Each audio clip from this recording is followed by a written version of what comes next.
ಹಂಗೆ ಕರ್ನಾಟಕದಲ್ಲಿ ಆಪರೇಷನ್ ಅವಶ್ಯ ಇದೆ.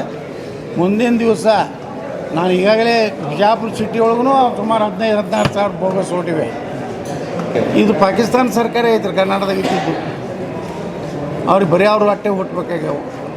ಆ ಜಾಗರಣ ವೇದಿಕೆದವ್ರು ಇದಕ್ಕೆ ನೋಡಿರಿ, ಸುಮ್ಮನೆ ಕೇಸ್ ಹಾಕೋದು, ತೊಂದರೆ ಕೊಡೋದು ಸರ್ಕಾರದ ಒತ್ತಡದ ಮೇಲೆ.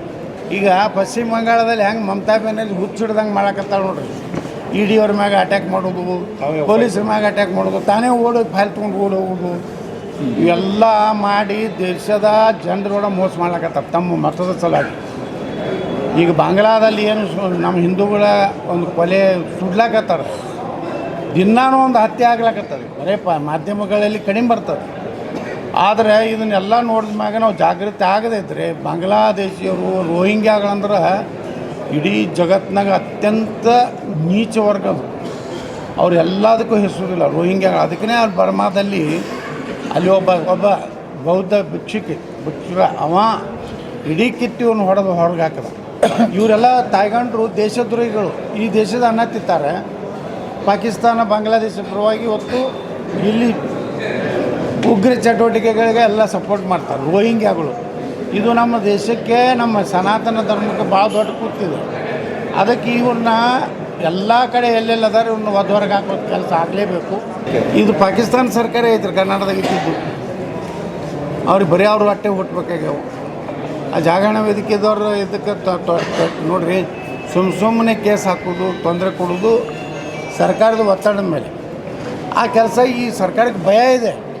ಈಗ ಪಶ್ಚಿಮ ಬಂಗಾಳದಲ್ಲಿ ಹೆಂಗೆ ಮಮತಾ ಬ್ಯಾನರ್ಜಿ ಹುಚ್ಚಿಡ್ದಂಗೆ ಮಾಡಕತ್ತಾಳ ನೋಡ್ರಿ.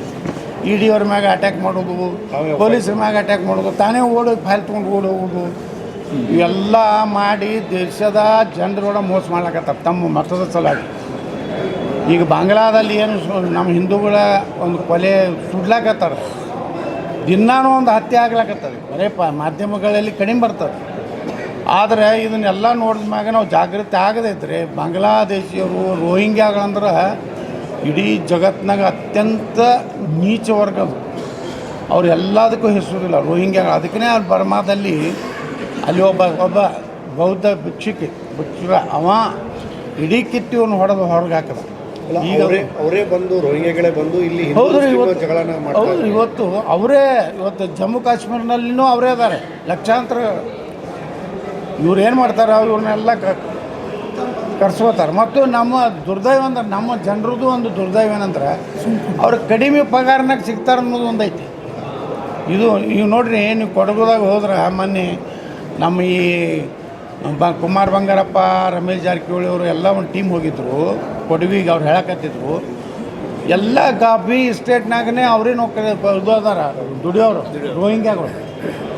ಇದರಿಂದ ಏನಾಗ್ತದಂದ್ರೆ ಇವ್ರಿಗೂ ನಮ್ಮ ಜನ ಉದ್ಯೋಗ ಕೊಡೋದಿಲ್ಲ, ಅವ್ರಿಗೆ ಕಡಿಮೆ ಇದರಲ್ಲಿ ಇವ್ರು ಸಿಗ್ತಾರೆ, ಏನೋ ಕಾರ್ಮಿಕರು.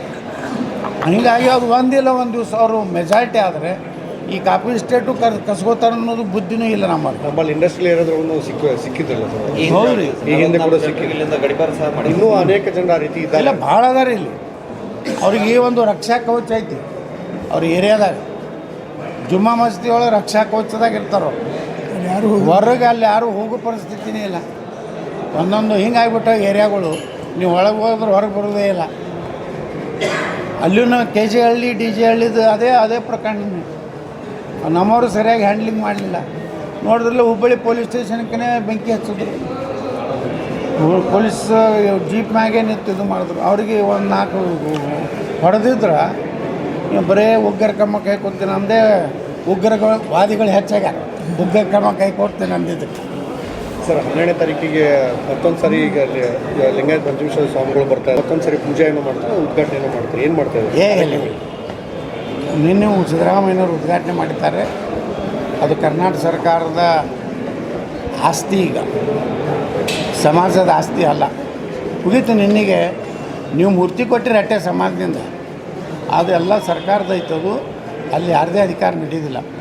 ಅದಕ್ಕೆಲ್ಲ ಕರ್ನಾಟಕ ಸರ್ಕಾರದ ಇರ್ತದೆ. ಹೋಗಿ ಪೂಜೆ ಮಾಡ್ಲಿಕ್ಕೆ ಎಲ್ಲರಿಗೂ ಅಧಿಕಾರ ಐತಿ. ಎಲ್ಲರೂ ಹೋಗ್ಬೋದು, ಪೂಜೆ ಮಾಡ್ಬೋದು, ಹಾರ ಹಾಕ್ಬೋದು ಎಲ್ಲ. ಈಗ ಬಸವಣ್ಣಗೆ ಹಾರ ಹಾಕೋದಿಲ್ಲ ರೀ, ನಾವು ಅಂಬೇಡ್ಕರ್ ಅವ್ರಿಗೆ ಹಾರ ಹಾಕೋದಿಲ್ಲ. ಅವ್ರು ಸ್ವಾಮಿಗಳು ಹೋಗಿ ಹಾಕೋದು ಏನು ತಪ್ಪೇನು, ಉದ್ಘಾಟನೆ ಅನ್ನೋದು ತಪ್ಪದಿಲ್ಲ. 12ನೇ ತಾರೀಕು ಏನು ಸರ್ ಕಾರ್ಯಕ್ರಮ? ಹೋಗಿ ಹಾರ ಹಾಕಿ ನಮಸ್ಕಾರ ಮಾಡಿ ಬರ್ತಾರೆ ಅಷ್ಟೇ ರೀ. ಅಲ್ಲೇ ನಿನ್ನೆ ಗೈರಾಗಿದ್ರೆ ಬಂದಿದ್ದಿಲ್ಲ ಫಂಕ್ಷನ್ಗೆ. ಅವ್ರು ನೋವು ಐತಲ್ರಿ, ಅದೇ ಸಮುದಾಯದ ಮೇಲೆ ಲಾಠಿ ಪ್ರಹಾರ ಮಾಡಿದ್ದು ನೋವು ಇದೆ. ಮತ್ತು ಸಮುದಾಯದವರೆಲ್ಲ ಹೋಗಬೇಡತ್ತನಂತವ್ರು ಭಾಳ ಜನ ಹೇಳ್ಯಾರ. ಅವ್ರು ಸಮುದಾಯ ಸಲುವಾಗಿ ಹೋರಾಟ ಮಾಡಕತ್ತಾರೆ ಹುಡುಗರು. ಅದು ಬರೀ ಕೇಸ್ ಅಂತೂ ಅವ್ರು ಮಾಮೂಲಿ ಬಿಟ್ರೆ ಅವು ಏನು ಕೇಸ್ ಹಂಗೆ ಹಾಕ್ತಾರೆ. ನಮಗೂ ಹ್ಯಾಂಗೂ ಹಾಕ್ಯಾರಲ್ಲ, ವಾಪಸ್ ತಗೋದು ಕೇಳಬಾರ್ದು ನಾವು. ನ್ಯಾಯಾಂಗದಿಂದನೇ ಗೆದ್ದು ಬರಬೇಕು.